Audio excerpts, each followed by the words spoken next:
أعوذ بالله من الشيطان الرجيم. بسم الله الرحمن الرحيم، والصلاة والسلام على سيدنا محمد وعلى آله وصحبه أجمعين.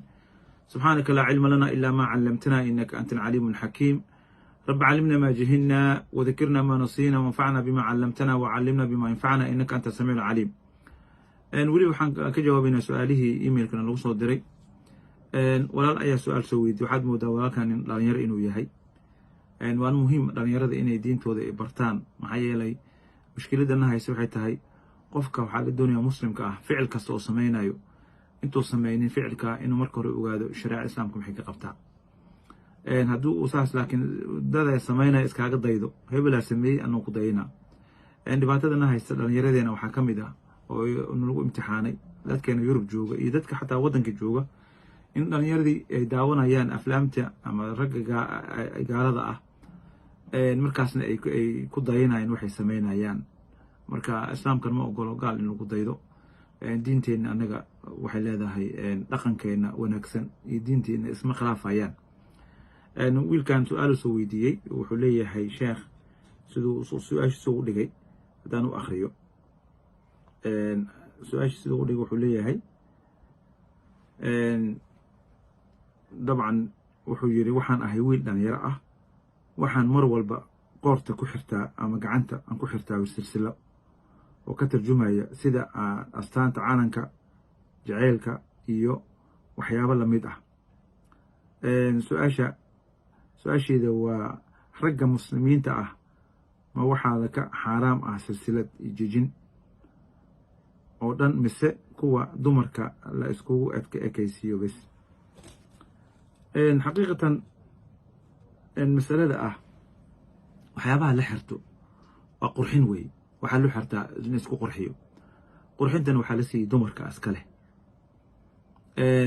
marka gacan silsila iyo dhagaha iyo xuliyin mara ayaa la yidhaahaa oo xataa ilaahi subxana watacaala zaka kuma waajibinin. gabdhaha dahabkaas ay isku qurxinayaan ay xirinayaan. saas daraaddeed waxaad xirinaysid marka hore qodobo aan kala qaadina. hadday yihiin silsilo ama waxaad xirinaysa silsiladaa sheegta ama jijintaa xirinay hadday dahab yihiin, dahab waa ka xaaraan sideedaba in rag ay xirtaan dahaba. nabiga calayhi salatu wasallam waa ka xaaraantimeeyey dahabka iyo xariirtaba, ragga waa ka xaaraantimeeyey.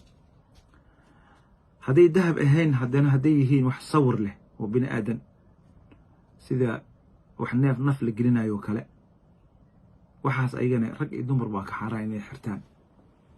oo lama ogolo gabdhaha xataa silsiladaha inay bahalle iyo dad iyo ay ka dhigtaan, lama ogola dumarka waxay xirinayaan. maxaa soo haray marka? wixii arrintaas oo ka soo haro wixii ka soo haro diinteen waxay xaaraantamaysay, ragga ay ka xaaraantamaysay waxyaabaha inay isku ekeysiyaan dumarka. saan sheegnay silsile iyo jijin iyo waxyaabaha dumarka ay qaaska u yihiin waa ragga aan xirinin way. walidaalika nabigu calayhi salatu wasallam xadiiskii ibni cabbaas waxaa ka soo arooray inuu yiri lacana rasuulullahi sallallahu alayhi wasallam almutashabbihiina min alrijaali binnisaa'i walmutashabbihaati min annisaa'i birrijaali. xadiiska riwaayat bukhaari ayaa soo wariyey. wuxuu leeyahy nabiga calayhi salatu wasalaam wuxuu lacnaday. lacnadan waa khatar. rasuulka ilaahay hadduu ku lacnado nabigana wax iskama lacnadayo ilaa wax la fara maahane oo ilaahay amra maahane. wamaa yantiqu cani ilhawaawi, wuxuu hawadiisa oo ka sheegaya maaha. wuxuu leeyahy wuxuu lacnaday rasuulka calayhi salaatu wasalaam ragga iska dhigayo dumarka oo kale, si dharka dumarka xirinayo oo iska dumar iska dhigayo, kuwaas ilaahay waa lacnaduu yiri. sidoo kale dumarka ragga iska dhigayo oo mutarajilada ana ilaahay subxaana watacaala ilaahay rasuulku waa lacnaday. walidaalika waa calaamaadka dumarka ragga iyo dumarka lagu kala sooca ka mid ah inay gabdhaha isqurxiyaan, ay bushimaha wax marsadaan, ay camanka daamaha wax marsadaan, oo silsile ay xirtaan oo dhaga ay xirtaan. laakiin waxaa cajiib ah nin dhan rag ah oo dhegta u duran tahay, soo lacnada ilaahay kama baqaayo oo rasuulka lacnadiyey.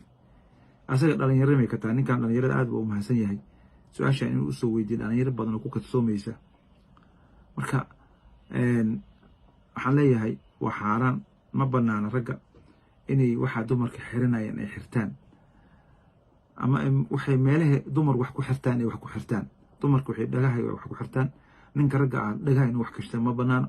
dumarka ragga silsile ay xirtaan, dumarka waxay xirtaan silsile ay qoorta ay ku xirtaan, ninka ragga ah silsil inuu qoorta ku xigto ma banaana dumarka gacnaha ay jiima gashtaan inuu jijin gashto ama ha ahaato calam ha ka samaysnaato ama waxay ka samaysnaato inuu ragga waxaa la ogolyahay saacadahoo kale xataa saacad dahab looma ogolo saacaddana waxaa loo xirtaa asbaab oo ah in waqtiga lagu eegto ma aha ziine ma aha qurxin ma aha laakiin hadda sida muuqato dhalinyarada gacnaha waxa ku xirxirinaayeen qoorta qurxi ula jeedaan marka qurxintan dumarka iskale ilaahay subxana wataala waxaan ka baryay inuu dhallinyaradeena xaqa tuso ay iska ilaaliyaan inay u xirtaan siday u xiranayeen gaaladoo kale inay dumarka siday u labisanayan u labistaan xataa ragga waa loo diiday dharka shaarka sharaxa leh oo dumarka dharkooda ah waa loo diiday inay xirtaan maxaa yeele lacnad ilaahay waxa weye haddii la nacnado qofka waxaa raxmad ilaahay ku fogaanaya marka way tukanayaan haddana waxaad moodaa inay dumarka sidii waxay xirinaya ay xirtaan